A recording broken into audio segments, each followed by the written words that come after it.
Good evening and welcome to the second night of FREEFEST. My name is Siobhan Sung and I am a co-founder of Flypaper. Hi, my name is Ross Dia, and I'm also a co-founder of Flypaper and FreeFest. Good evening. Tonight, we're honored to welcome a gorgeous cross-section of artists from a wide cross-section of Black musical experiences for tonight's conversation, which is entitled Beethoven, Rue, and Rihanna, moderated by Shayla Lawson.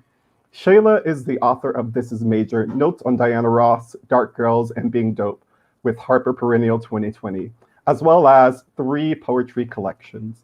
She is a regular columnist at Bustle magazine and has written for ESPN, Guernica, Vulture, New York, and The Cut.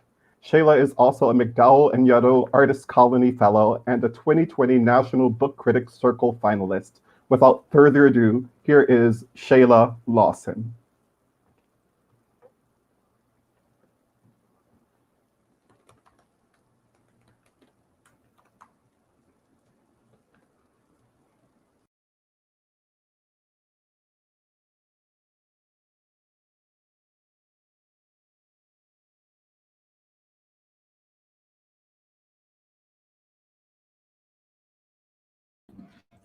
Shayla, let's try that again for the top. You're unmuted right now. Thank you. My apologies. I was really hoping I would not be the person who did that. And then here I am, the person who did exactly that. So yes, thank you for joining me again from the top. I am Shayla Lawson. I'm really excited to be here tonight with all of you.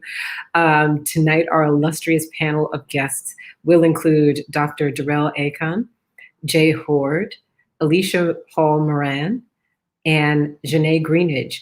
Originally, our event was slated to feature artist Brendan Cook, but Brendan will still be joining us for other FreeFest activities. He wasn't available for tonight's panel because he is giving another illustrious panel somewhere else. But without further ado, I would love to introduce us all to our panelists. We'll start with Dr. Derrell Acon.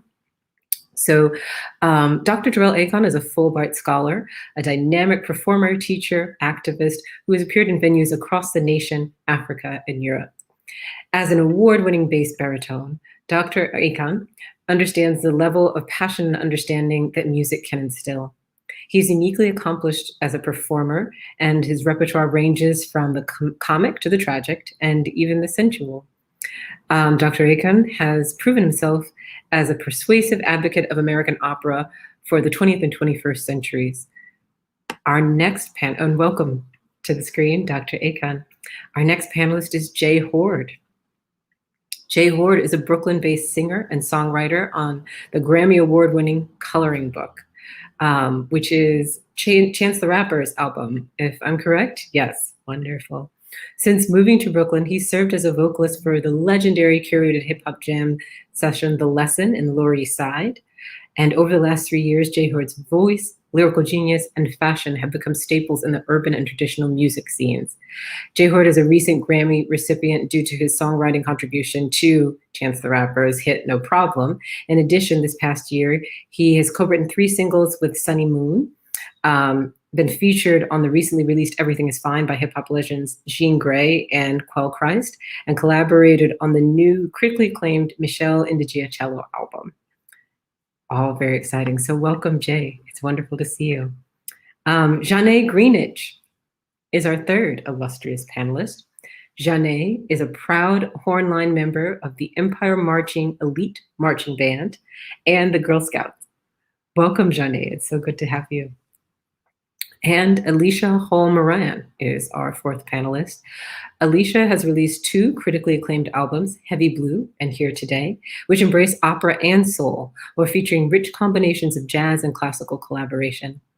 Her unique output includes The Motown Project, currently online as a digital project, Black Wall Street, Tulsa Race Riot of 1921, and Breaking Ice, The Battle of the Carmens, and co-creations like Two Wings at Carnegie Hall, Bleed at the Whitney Biennial, and Work Songs at the Venice Biennale. Her Broadway debut came in the Tony Award-winning revival of Porgy and Bess, for which she starred as Bess on a national tour. She is currently the inaugural chamber music artist in residence at the Frost School of Music at the University of Miami and a Jerome Hill Artist Fellow. She has widely premiered music by a plethora of contemporary composers and collaborates across the visual and performing arts. So welcome, Alicia, and welcome, everyone. I'm really excited to be speaking with you this evening. So our panel is called Beethoven, Ru, which for those who might have missed it is short for RuPaul, and also Rihanna. So we're looking at a conversation of Black liberation through music. And one of the things that I would love to talk to all of you about, all of you being artists, creators, and in this state, predominantly musicians, what does that idea of liberation within the frame of music mean for you? And just feel free to speak up and join the conversation.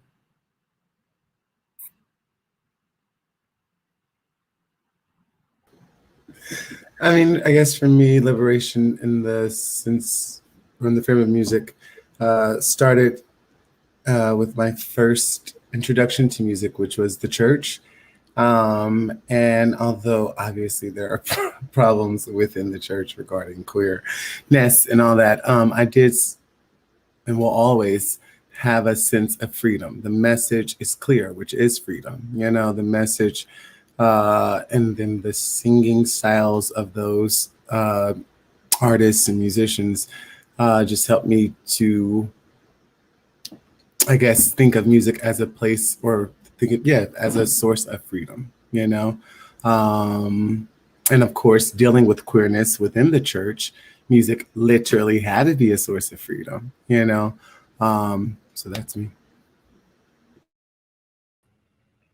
I love that you talk about the church, because immediately as I'm following your words, I'm watching you, but then I hear this group of people, and everything I associate with the church, when you just say the word, jumps into my mind, and all the people.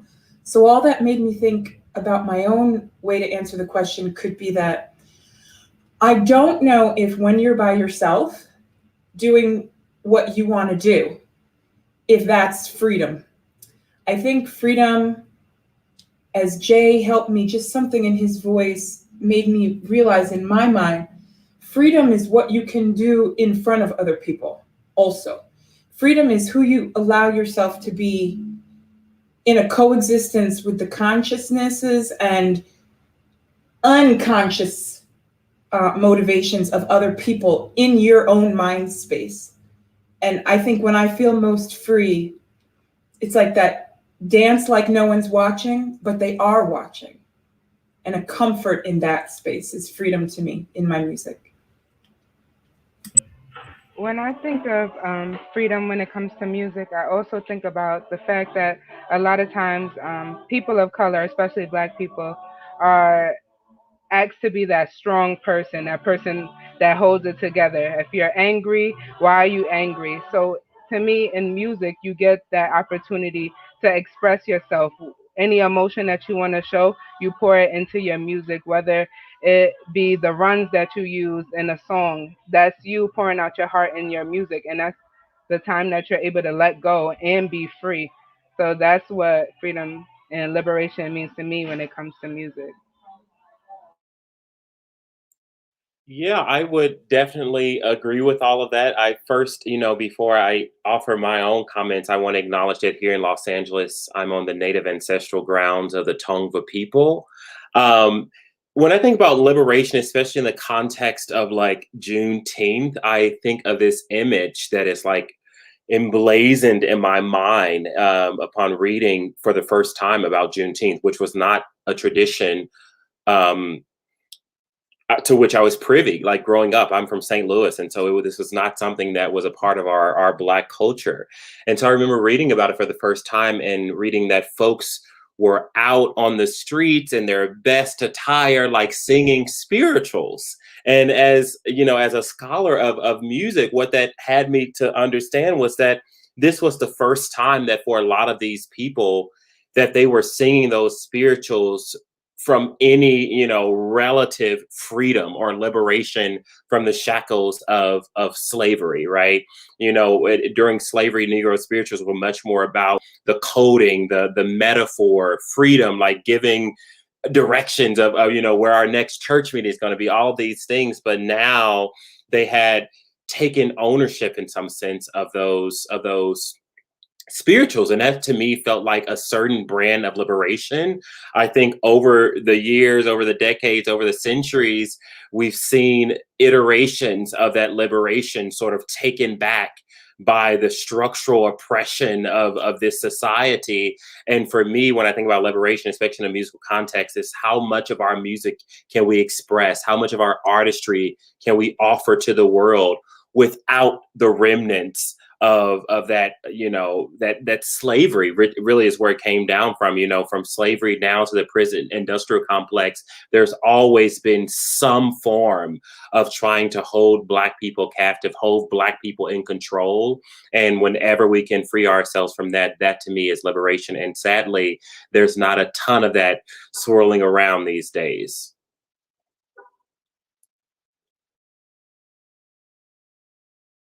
You're muted again, Shayla. Thank you all. And I want to piggyback on Derrell's mention of the connection between FREEFEST and Juneteenth. One of the things that's really exciting about FREEFEST is an opportunity for us to celebrate Juneteenth is the idea that Juneteenth is our only representative holiday as Americans, in which it is a real celebration of independence because it was the day in which everyone was declared free. Everyone, as opposed to a more powerful majority. And within that realm, Black people were the primogenitors of this pretty incredible holiday, in which music was a huge part of its history and its legacy, and a big part of its resistance. One of the things that I'm really tied to in this story is the fact that both the act of getting dressed up and joining each other in song were looked at as things that, despite freedom, were still illegal. And as people of color who are performers, there's still a lot of risk involved in bringing our stories to the stage, to bringing our stories into recording studios. So my follow-up question to our first is really, as we look at liberation in art, as we progress forward, what do you think will be needed, or what do you think that you'll need in order to truly feel free as a musician in this context?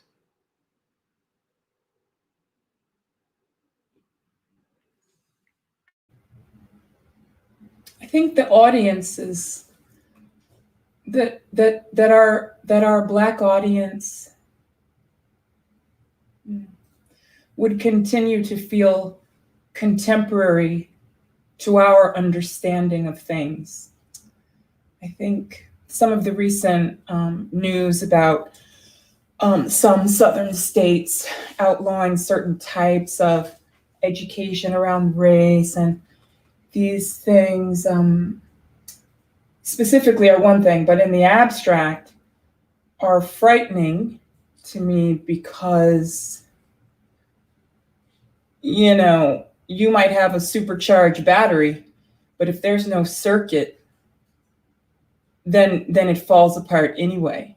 So we don't want an elite core of people on one vein and then kind of like a large middle section of us that would be hearing some of these ideas in these ways for the first times. I'm really enjoying right now, not enjoying, but it's an interesting feeling to be a performer right now who's been in social movements, because there's so much more shorthand you can do.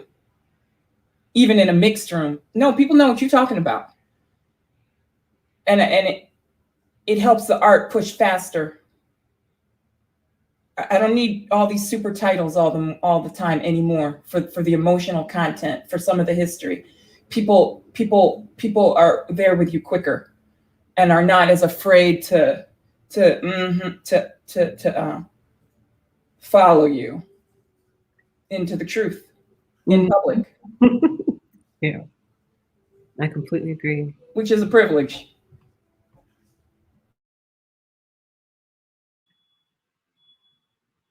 Any other thoughts on liberation and our musical future? I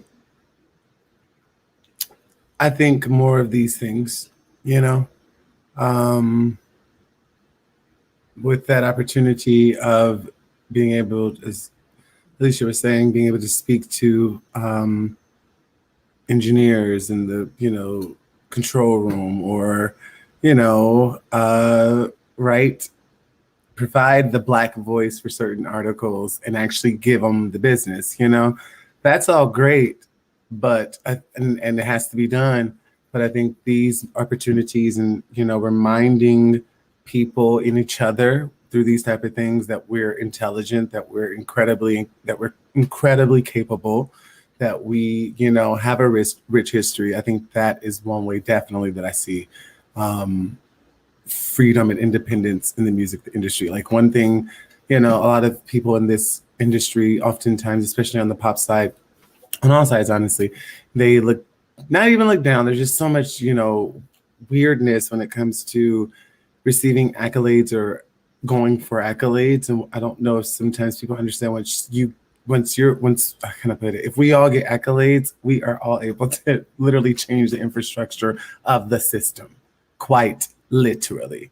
Like one thing helps you then vote for your other person, for the other people that are part of the same struggle, and everyone can literally begin to get recognition. And I think that if with these type of things, it helps us remember when we get to these places, when we get to these doors, and we get to these opportunities, to reach back, or not even reach back, reach to the side, you know what I'm saying? Because it's not even a back. Everyone is great in front, aside, and, behind, coming after us. There's so much greatness. So I think that's another thing, like as we get to those next levels, as Alicia was saying, to not keep it to where it's just an academic thing, to where keep it as like a classist thing, or an elitist thing. It's like, everyone can be a part of it. That's how. Thank you. And listening to you, Jay, one of the things that I'm thinking about is also independence in production and independence in structure. Correct me if I'm wrong, but I'm thinking about how The Coloring Book was an album that was independently produced through Apple Music, and what it means for an artist's rights to have that direct connection to how information is distributed, and how that changes the opportunities that particularly, BIPOC people in this conversation, us as Black artists have, because we've been so good at using a lot of the social channels, whether it be Vine or whether it be SoundCloud, in order to distribute and build audiences, but to have those direct links to companies that can give us further reach it opens huge doors in terms of what we can do as individual independent artists making huge doors. And the Versus Challenge, like what that has done for our culture and for those artists, like they literally get a resurgence in their music. Mm-hmm. Okay. People getting checks. People getting checks again. One thing I wanted to touch on was when you talked about intelligence, and to me that people being more understanding of the fact that there's musicality that goes into marching band would make me feel more liberated, and I'm sure probably more of the other people who are in the marching band as well, because we don't just pick up our horn, start dancing and stuff like that. In practice, we learn our scales, major, minor, and chromatic. We practice lip slurs. And we have diversity in our music genres as well. People usually associate our type of music like hip hop or R&B, reggae, Afro pop, but we're much more than that. We get in there and we learn ballads. We learn all different types of music.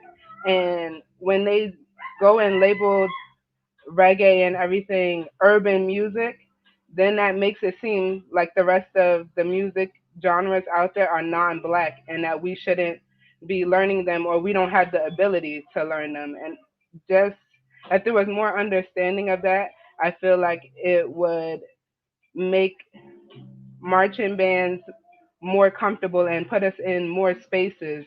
Like maybe you'll see us more at different parades that show different aspects of culture and things like that. Thank you, Janee. I really appreciate your comments, particularly I'd love to highlight because of the fact that you are our representation of the future as the youngest member of our panel, and thinking about the fact that that relegation to the margins because of being a Black artist, the idea that what you do gets termed, collected and codified as kind of this Black music, as opposed to looking at the kind of technical skill and the kind of acuity that it takes to execute something like a marching band. I'd love to highlight at this time that your marching band will be performing at FREEFEST throughout the day in Domino Park on Juneteenth, throughout the whole park time between 1 and 7 p.m. There are plenty of opportunities to catch Janee and her illustrious marching band performing. So please check the flypaper schedule. But it looked like, Alicia, that you had something that you wanted to add, and then I'd love to get Derrell into this conversation as well. I just was looking at Janee's work last week when we were talking about doing this, and I just wanted to say how proud it made me to see that was going on in Brooklyn, because I was thinking, wow, the South and the Midwest get so much credit and so much funding for these types of things, which would be so enriching for us. But, I'm a certain age, so I'm not as connected to what is going on in high school, college age, and young adult, life. So I was just so happy that was on. And also to let you know that, would not let you know, but let me just add my voice to what you already know, that many things that are the hardest things to do, like tap dance, cook well, sing, move, and beat a rhythm at the same time. So polyrhythm all through your body. Look one way, but put the stick this way, and do that. These are really hard. Playing basketball, these really virtuosic, whatever, all the things work pumping at once. They're so hard. And Black people, we're so good at that sometimes when we study and have the rhythm. I don't know if I have the rhythm for that, but to not be discouraged, because even an opera singer, I'm sure Derrell can really attest to this, on a grand stage could be called like a natural singer when there's nothing born intrinsically about what he's doing at all. It's hard work, an exceptional scientific understanding of your own mouth and lung situation. So I'm just proud of you, and I was really excited when I saw your work. See, thank you so much. That's our mission. We want to bring HBCU style marching band back to Brooklyn. Even in our creed, we say we're taking over the concrete jungle with sounds of thunder. So just hearing that it at least touched one person or two people, that means a lot to us as well. Absolutely. Yeah. Derrell, did you have something you wanted to add to this particular part of our conversation? I mean, I don't have much to add beyond, hearing Jay's comments made me think of this passage in by W.E.B. Du Bois about, the treasure trove of untapped beauty and genius of the Black people, right? And how that's a part of his program, what he calls the program for Negro freedom. And I just, as much as we in Black culture know about W.E.B. Du Bois, I still think he's just one of the most underappreciated sociologists, thinkers, geniuses in American history, because he had so much to offer in terms of what this liberation looks like. And so to your question, Shayla, I think, what is necessary for us to see this liberation in the arts, in music moving forward, I think is space and its agency, because all the potentiality, all of the skill, the genius, the beauty, we already have that in our culture, in our bodies, in our spirits, in our minds. We just need the space. We need the empowerment to really have it breathe into the world without all of these, these systemic barriers that I spoke to earlier.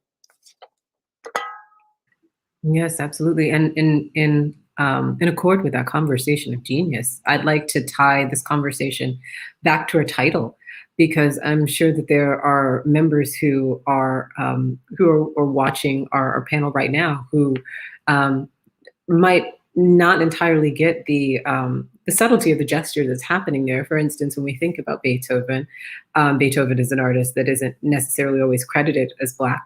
There are places in which we can reach levels or conversations of genius in which our identity can be stripped away, particularly as artists, that this ubiquity of genius starts to move us into this conversation of no longer participating in the conversation of Blackness. I think that when we look at RuPaul, when we look at Rihanna, we're looking at similar versions of that conversation that we might identify them personally as Black, but when we start to talk about conversations that have ubiquity beyond just the conversation of Blackness that Janee brought up, in which we're relegated to these very particular dimensions, we sometimes lose the historical connection to the idea that these are representations of us. So when I think of RuPaul, I think of this way of transcending not only race, but also conversations of sexuality and gender. That's a big part of art within our community.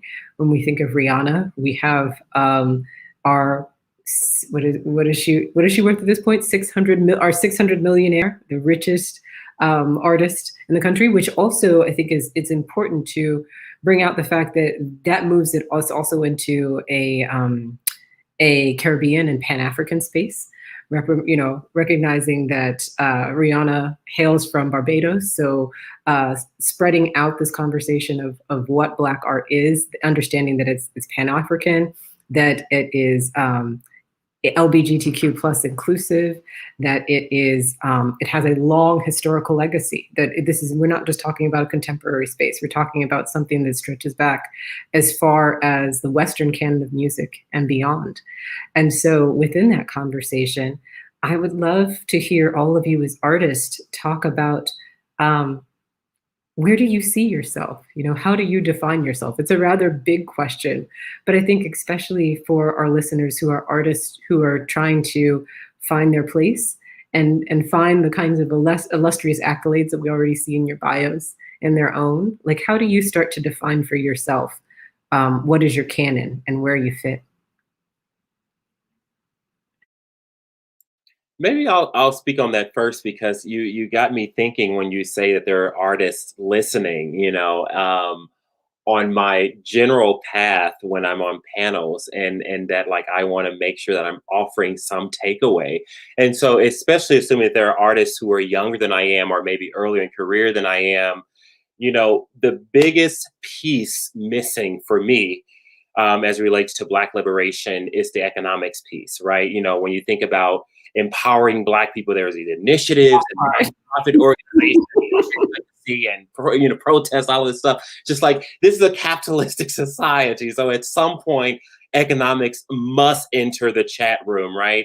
And so my biggest, I don't know if it's advice or just an option, is becoming a portfolio artist, right? And that's having a myriad of skill sets, all of which you can call on to build some sort of portfolio, some sort of an enterprise where you have streams of income coming in, so that whatever that liberation is, to Alicia's earlier point about, you're not necessarily liberated when you're creating on your own, but my goodness, doesn't that feel good when you have that space, right? And I think the only way that's going to be possible is you have some sort of a sustainable environment around you financially and in terms of gigs and in terms of how you're expressing yourself, feeling fulfilled.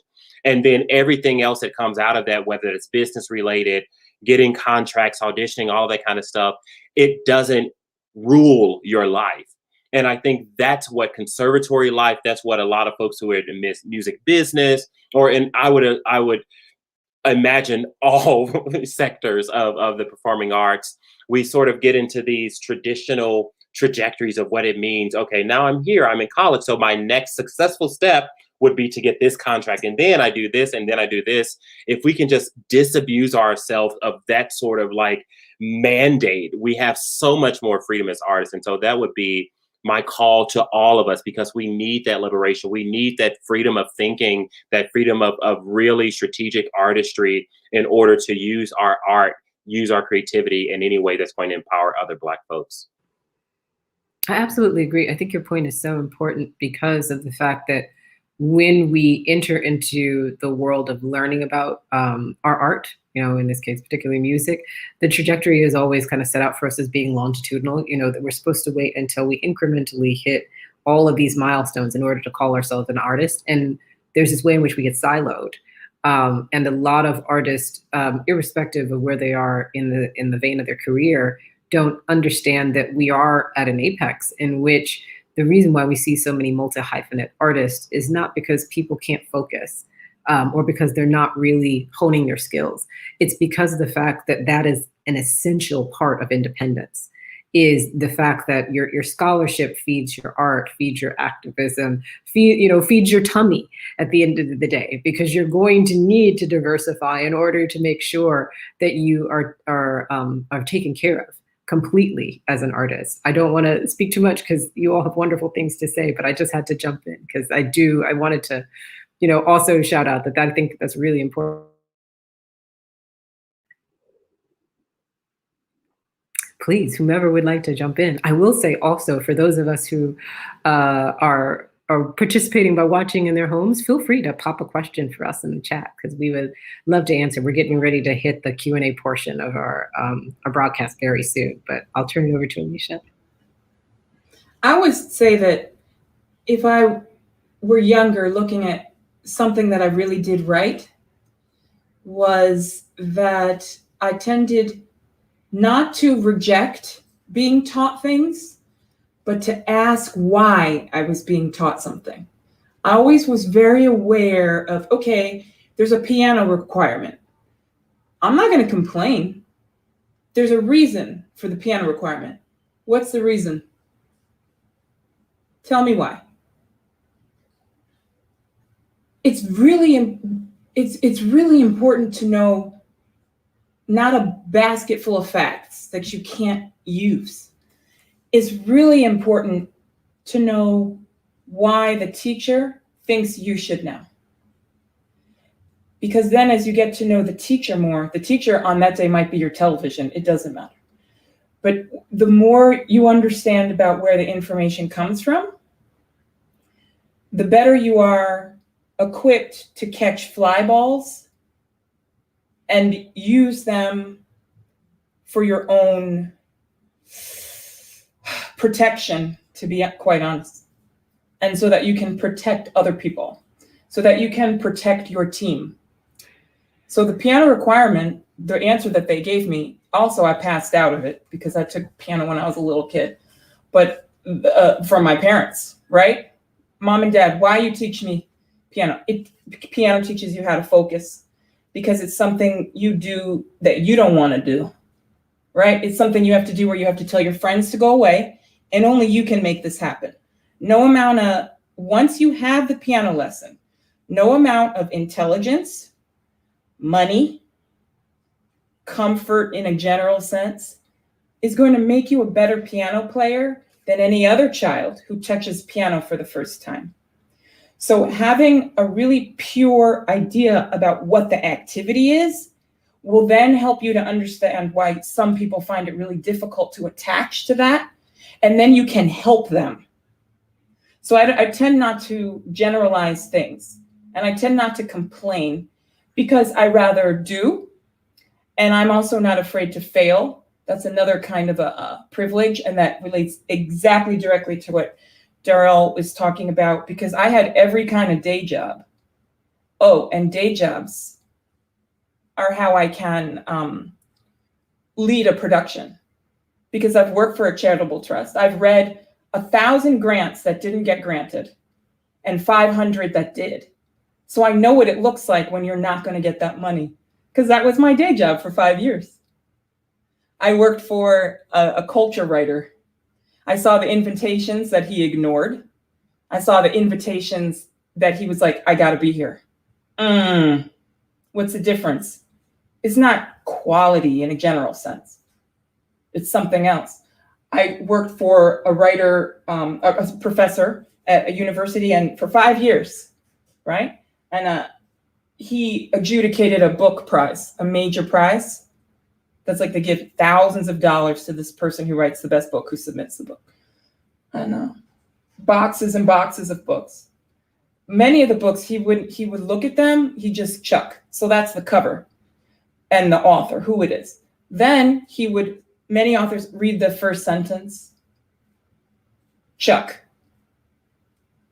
And I watched him do that. I don't know anything about it, but I watched someone else do it over 5 years, every year for 3 different competitions. I know what a book somebody won't read looks like. I don't care, and I don't care how many people buy that book. That's the other thing. Assess your audience that you're going to really adhere to in terms of the choices you make. People are important, but your audience that you're really gearing your work towards might be 3 or 4 people. And many other people work a totally different way. I don't do big concerts for 18 trillion people, and I don't have that kind of feeling about my work. But to work, you don't have to have that mentality. And I really think that in the pop legends that I've had any kind of access to, Hoard would know way more about this than me, and he is one, is that it feels like they're speaking to the whole world. But I would ask young people to really be careful about the public speak of people who have achieved a lot in the public frame. There's another line of communication that is what they attune to. How do they know what to do? How do they know where to go? Believe me, it's not to this magazine or not that magazine. It's to this writer. It's to this editor. It's to this agent. This agency is awful, but they got one lady in there. Listen to that lady. That's often how things are unreadable from the outside, but when you pay attention, you can learn. I'm not to judge other people, to figure out what you want to do with your very limited time. It's so limited, the time we get. And then, I don't know, at least what you learn is about you. At least when you fail, you messed it up. That's way better than a series of abuses being listed upon you, because that's trauma.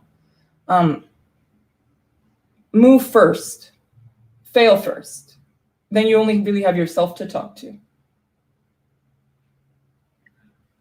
Maybe. One of the things that I just want to point out that I'm really drawn to in what Alicia is saying is that idea of how well artists know how to assess an audience, and how that is a skill that often we as artists don't necessarily know how to include in a resume, in a CV, but definitely should, because it is a place that we are instinctually valuable on the open market, beyond our art, in all of those big and small jobs that you will have to do and perform within. And I just wanted to reiterate how important that truly is. Thank you so much, Alicia. Our other distinguished panelists, do you have any thoughts that you would like to share about your art, about who you think you are as an artist, that might continue to inform other artists that are out there listening to you tonight?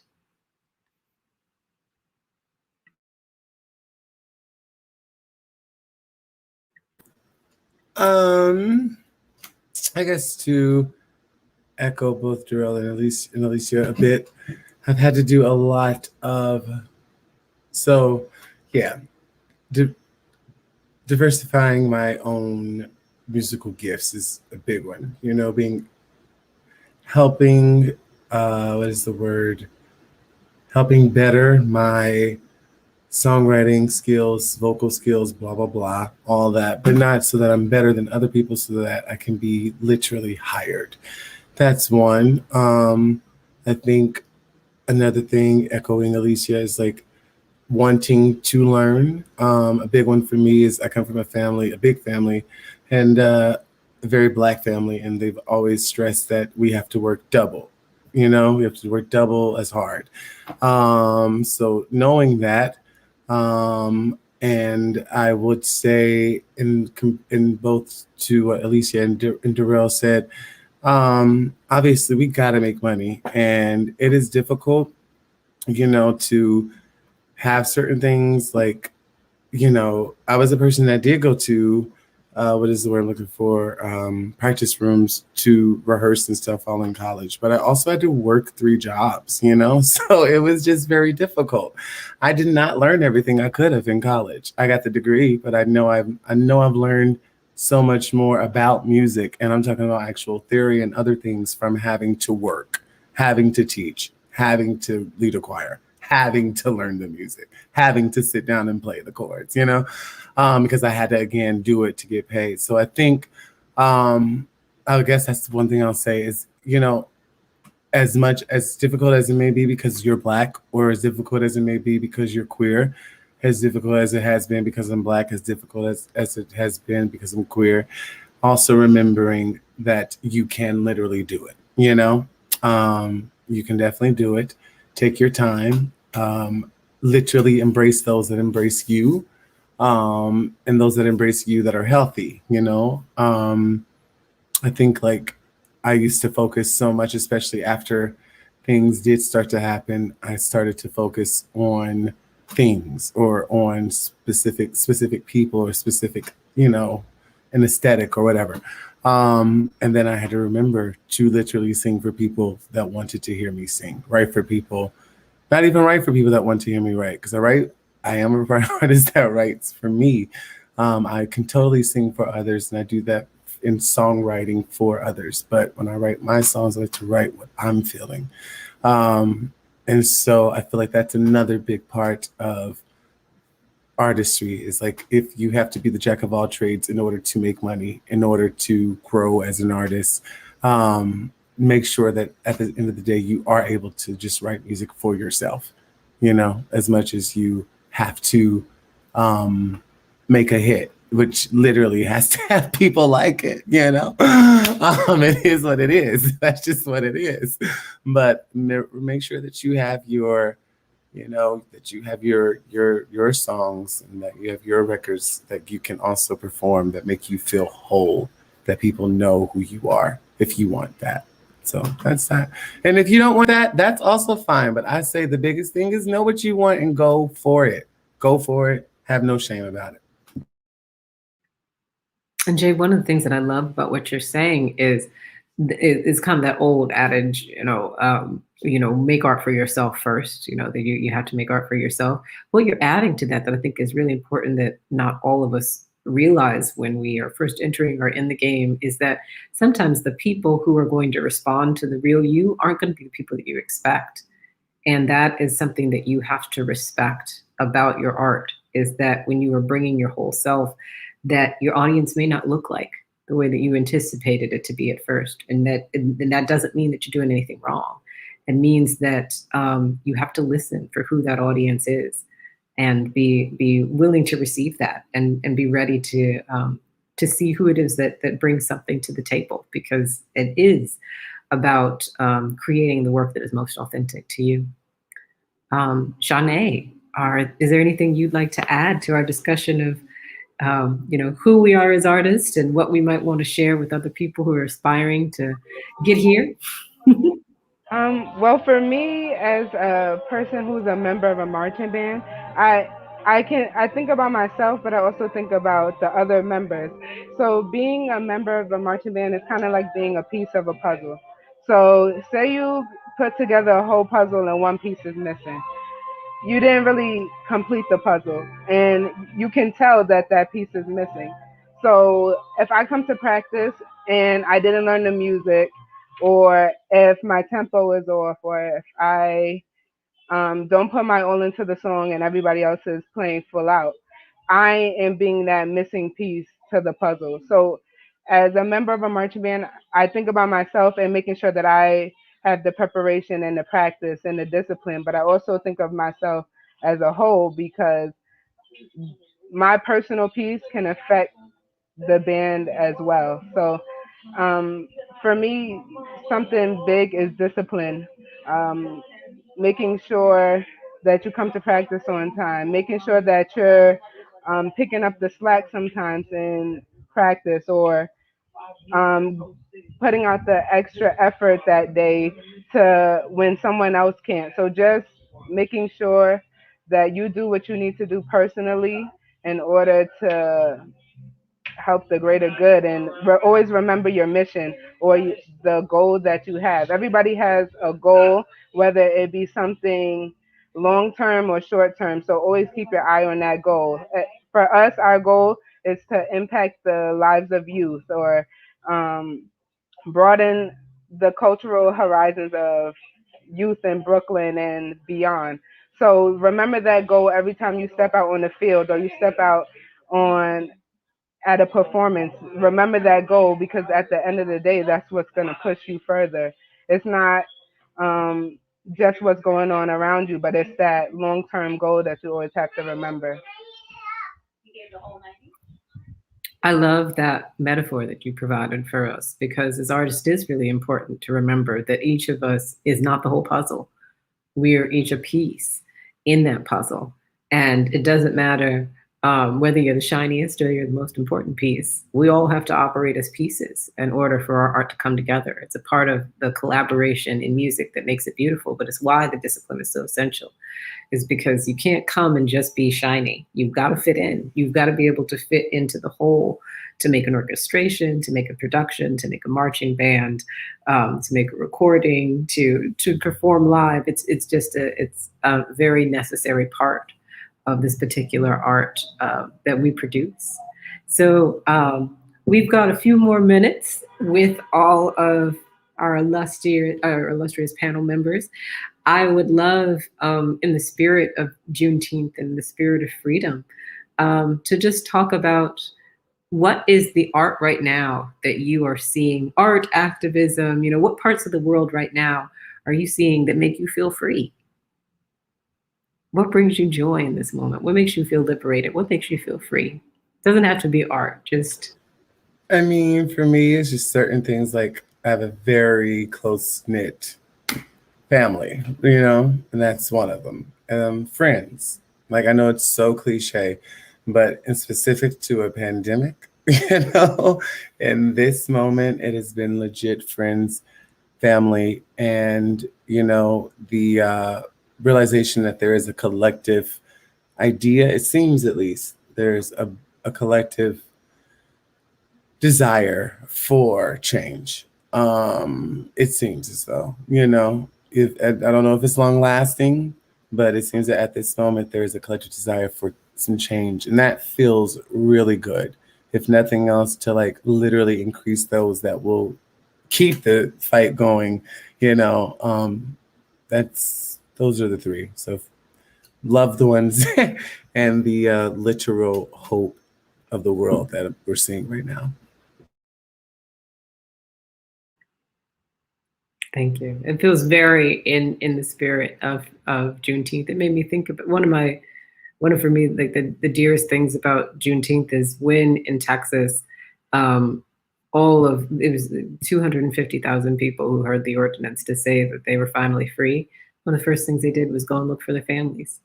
And so it really brings home the point of that connection being such an essential part of freedom. So thank you.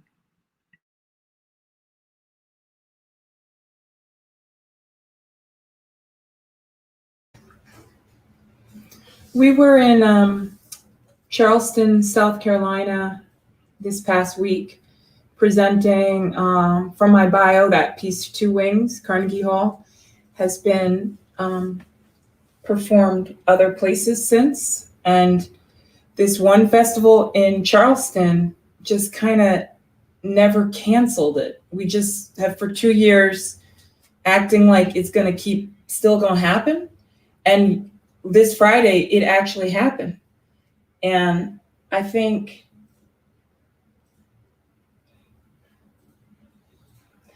the feeling of carrying a weight, because that's other people involved in that, right? You're asking people to get on a plane, but there's no vaccine yet. You're asking people to perform, but you don't know if there'll be a live audience yet. There was.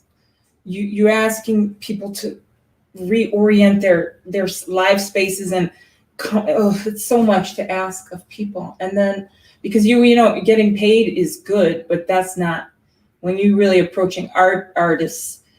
That's one part of a very complicated puzzle of well, Ms. Naomi, like one part of well-being and totality is the check. That might be your first thing, but it's not the only thing. Lots of other things have to be in place for people to do this.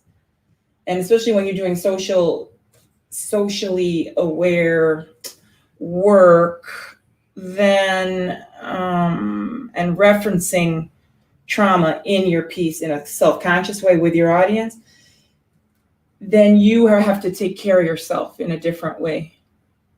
So I've learned to sometimes also do the work, and then when I have to pull off into my private life, because these things aren't like things you market. It's not like a joke. It's not like a show.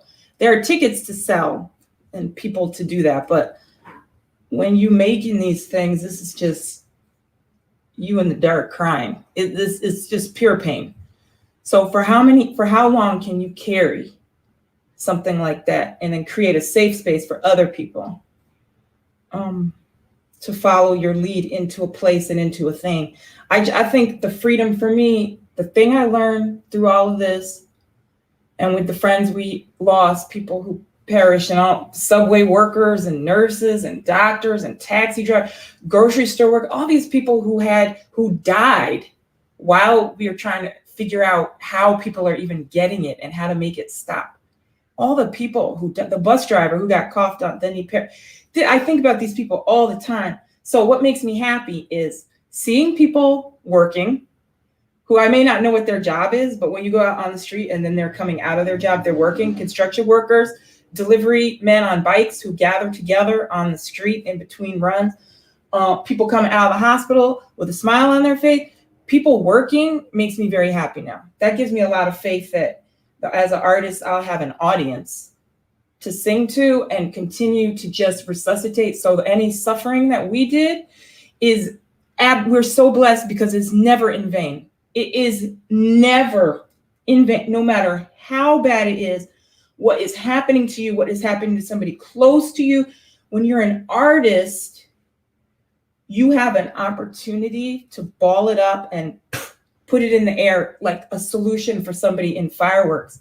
Because sometimes the answer is just run and get out of there. And songs sometimes are a thing that makes somebody get out of that situation. And I have to tell RuPaul and Rihanna, they are two for me who, however they do it. Hoard, I don't know how you do talk to a million people at once. I don't know how, but bless you, because they have freed me so much, because RuPaul been saying the same thing for about 30 years on television. Like, he was on Arsenio Hall, literally saying the thing he said at the end of All Stars 5. That's like the same thing he's been saying. These are very organized politics in these very special people who have pain but figure out how to process. And that's not anybody's job. But if you're an artist, you kind of get a little permission to be a little bossy and open some doors where other people just shouldn't do that. I don't know what I did. One phrase that has now carried so many drag queens to an incredible place. You know, like, that's my thing. Like, how can I put it? Like, you mentioned it earlier, Shayla, and you mentioned it, Janee. As much as I hate it, we go back to even We Wear the Mask, or what was it, Franz Fanon, black skin or white faces, you know, like that constant thing of code switching, basically. But like, for real, okay, like, that's what it was. Like, here she is, Ella, but really she's like actually like the one where she like buried a person, you know what the song I'm talking about in the music video. I cannot remember. Yeah. So okay, and we needed that for the culture, for what it means on a meta level of abuse and trauma for, you know, specific type of women that are actually told to eat it. You know, it's a part of your history. You know, you're mulatto. You should be happy that, you know, a white person thought, you know, enough of you to whatever, you know, how messed up it can be, the conclusions. But I find that Rue and Ree, with their popness, with their, I don't have it, girl, because I literally take breaks from my phone, girl. I can't do it. I literally don't know how they do it. Okay, I can't do it. But those people, they find a way to like be here, but then also I'm gonna go to Malawi, right? What's she doing? The Malawi water filtration situation, Ree?